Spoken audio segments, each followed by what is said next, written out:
Good morning, ladies and gentlemen of the media, and welcome again here to another daily press brief hosted by the Trinidad and Tobago Police Service. I will now proceed to give you some information for 19th March 2012. Quick response by the police resulted in the arrest of a person as it relates to a larceny from the person. I'll now give you the facts. Around 10:25 p.m. on Friday, 16th March 2012, the victim, a 32-year-old female of St. James, was walking along Charlotte Street, Port of Spain, when she was accosted by a man who grabbed her cellular phone valued $2,200 from her hand and began running away with it. Officers of the Port of Spain CID were on mobile patrol at the time and observed the man running, which aroused their suspicion. The police caused the vehicle to stop and gave chase. The man was held and searched, and a search conducted on his person, and he was found to be in possession of the cell phone. The victim then made a report to the police on the scene and positively identified the phone as hers. A 21-year-old man of no fixed place of abode was then arrested and charged for the offense.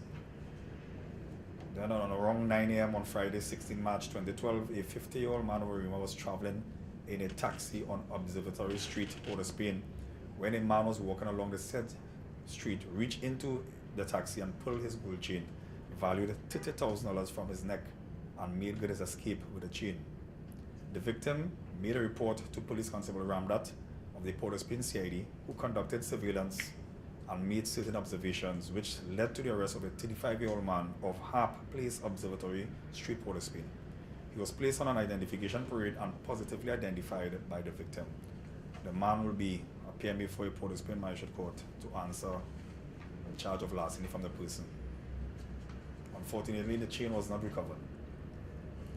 Arms and ammunition recovered. On Friday, 16 March 2012, at 5 p.m. the police officers attached to the Besser Street CID were on mobile patrol at 19th Street Beetham Estate when they observed a young man standing on the roadway. And upon seeing the vehicle, he began acting suspiciously. The police conducted a search on the man and found him to be in possession of a black and silver 9mm pistol with 14 rounds of 9mm ammunition and a quantity of marijuana weighing 68 grams. He was arrested and charged by Police Constable Gomez of the Besser Street Police Station. And this morning around 6:30 a.m. in the Eastern Division, Sergeant Polisher, Police Constables Pope, Kirai, and Joseph of the Toko and Matura police stations were on road traffic exercise along the Toko Main Road, Balandra, when they were conducting a routine road check. And they observed a maxi taxi which they stopped. One of the passengers at the time, an 18-year-old man of Sahadin Trace, Sangagrani, began to act suspicious, which caused Police Constable Pope to conduct a search on him. He was found to be in possession of a JanSport knapsack containing a quantity of marijuana weighing 1.4 kilograms with an estimated street value of $15,000. He was taken into custody and formally charged by Police Constable Pope. And that is the end of this part of the news brief. But before we go on, I just want to address an issue that the police will be looking at, or we continue to look at in a serious manner, and that's the issue of drivers while driving a vehicle when a child is in the vehicle. And we have observed that persons, and it related mostly to private motor vehicles, where we have drivers conveying children under the age of 5 in a dangerous manner in a vehicle, both in front and in the back seat. And it's an offense, and we just want to alert the public that it is an offense. Afterwards, I'll give you the information as to where we get the authority from to observe this particular offense. And it says in the Motor Vehicles and Road Traffic Act 4850, and that particular section was amended by Section 5 of 2010. And it simply states, the driver of a motor vehicle shall not drive his vehicle while there is in the front seat of the vehicle a child of 5 years of age and under. All right, and you have the designated children restraint devices, the car seats and the booster seats, which should be provided for those vehicles to properly transport the children under age 5. As I said, it applies basically to private motor vehicles.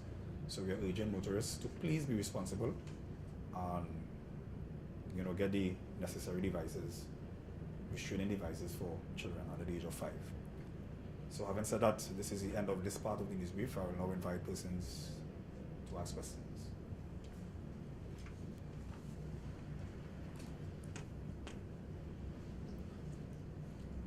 Good morning, Sarge. Good morning. Over the weekend, I saw you were very open and honest with the media in an interview that you had with us. So let's pray that you continue that same vein today. There recently, I think it was yesterday or the day before, the St. Vincent and the Grenadines reported that millions of dollars of marijuana is being grown in St. Vincent and transported to different regions. Is Trinidad and Tobago one of the target zones for this Vinci weed? I cannot confirm that. Cannot. I believe last Friday there was a $1 million drug bust on Tarico Bay, and I understand that the officers identified that the weed was coming from St. Vincent. Can you not confirm or deny that was a report made by officers at Marcus Bay Police Station? No, I cannot confirm or deny that was a report. We are still receiving information as pertains as to where the drugs actually came from. So there isn't anything conclusive that we can release as to where it came from. So the police has no insight or whether or not the marijuana is indeed in fact from St. Vincent, well, even a suspicion. Well, of course, we are working on certain theories that could give us valuable information. And based on the amount of drugs seized coming into the country, the percentage of it coming from St. Vincent is what percent? Well, as I said before, I cannot confirm, and there is no conclusive information to indicate that there is a certain amount that is coming from St. Vincent. But you can't confirm that some do come from St. Vincent. You just can't say how much. Well, regionally, I will presume that regionally we'll have some. Fair enough. The second issue is in today's Newsday, it was reported that the police association is not rejecting the use of the new uniform, but they have sent a letter to the Commissioner of Police requesting certain information before they can sign off or giving their approval on the new police uniform. The question is, what's the issue currently with the bringing of the new uniform on stream? Well, in relation to that issue, there are certain concerns that the association president and secretary will have. They want those concerns addressed because as it relates to signing off, they have a responsibility in the signing off process. So we'll have one or two issues that they'll want, in relation to, in terms of the costing, in terms of the type of uniform, how will it be beneficial as opposed to the uniform that we have now. And those are some of the issues that they'll want to, tie up before. I remember it was a couple of weeks ago you said that the new uniforms would be starch-free. You wouldn't need to use the amount of starch that they currently use on those uniforms. The new uniforms, the association has been asking, and I hope you can answer this today, has the uniforms been purchased for the entire police service and just awaiting the signing off of the police association before it comes on stream?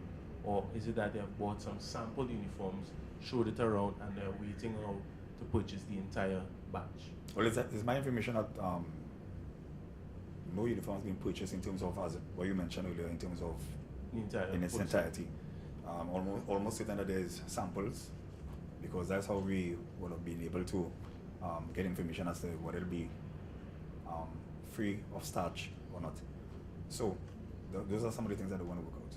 And those uniforms range from PC to COP? Yes, of course, in relation to the entire service. Mm-hmm. Exactly what I'll be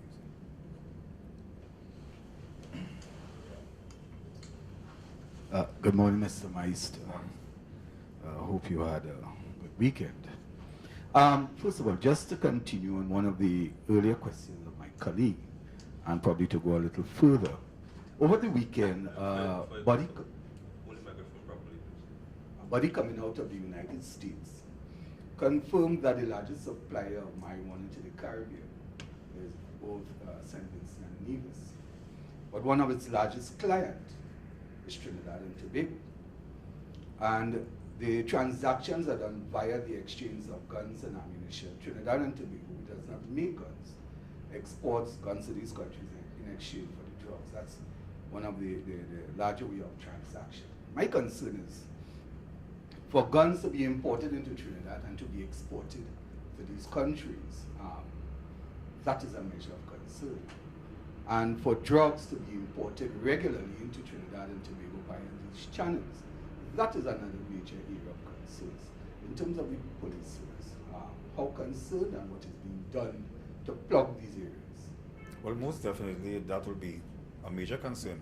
But you would have seen in the past, and in recent as weekend, that the police service, together with the other stakeholders, customs, immigration, the Trinidad and Tobago Coast Guard, we work together, and you would have seen a lot of arrests being made, and as recent as last weekend, and constantly during our port of entries, exactly, for example, the airport, on numerous occasions we will bring information where the Organized Crime, Narcotics and Firearm Bureau will intercept certain will discover certain findings based on information received. So the TTPS, as it relates to what we are doing, we are working together with our counterparts, our regional counterparts, the necessary stakeholders to ensure that is as far as it will reach the ports of entries and stop right there. Have you been in contact with your U.S. counterparts, the DEA and whatnot, who made this pronouncement? Most definitely, we continue to maintain relationships, not just regionally but internationally. Earlier you said also, you spoke about the issue of driving with a child under the age of 5, the dangers of it. You also spoke about the accessories that can assist, but is it mandatory that a parent or the driver have car seats, and what's the law on that particular? Right, as I mentioned, as it relates to private motor vehicles, because the law specifically indicated private motor vehicles, the driver of such vehicle, it's mandatory that the child being 5 years and under be restrained. So your necessary car seats, your booster seats is necessary and it's mandatory. Okay, takes me to I go to my next question. Over the past few years, the number of homicides and serious crimes has been attributed mainly to the adult male. Over the last few years, we have seen an increase in youths under the age of 18, children. As a matter of fact, over the weekend, you had 2 12-year-olds and 2 14-year-olds held in Arima for robbery. They were held citizen arrest. So first of all, I want to know what's the law on citizen's arrest and what are the dangers of citizen's arrest. And secondly, in terms of the increase of youths under the age of 18 involved in crime, what is the concern of the police service and what is being done about that? And thirdly, over the last year or two, we have also seen an increase of female in crime. Again, that is another issue. What are the concerns of the police service and what are they doing about that? As mentioned before, we are greatly concerned. One murder is too much.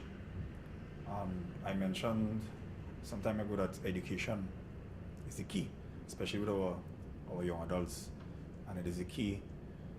So as it relates to mentors, we will like members of the public, for us to work together as it relates to forming mentorship groups so that we can mentor young ones as it relates to crime and other things. So we are pleading, we need more role models in society.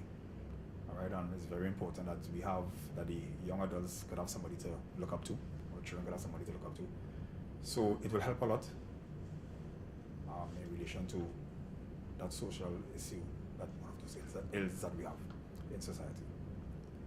And that relates to the young people, but in terms of young ladies, mothers, some of these mothers have to and flee children, and they are now involving themselves in crime.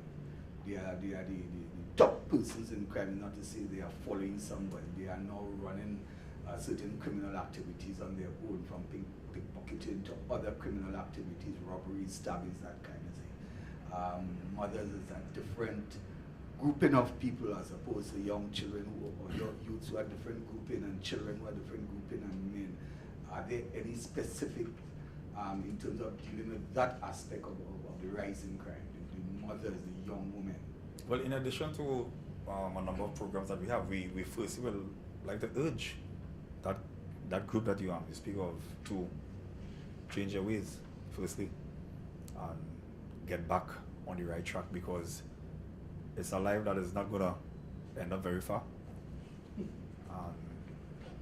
I'm almost certain that they're aware of it, and we continue to say that education is the key.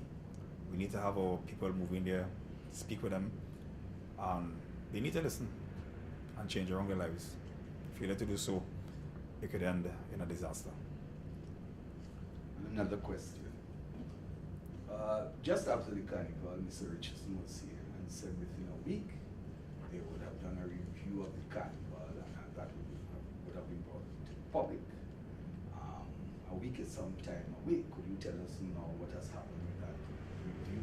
What has come out of it? Well, I have no information. I have no information.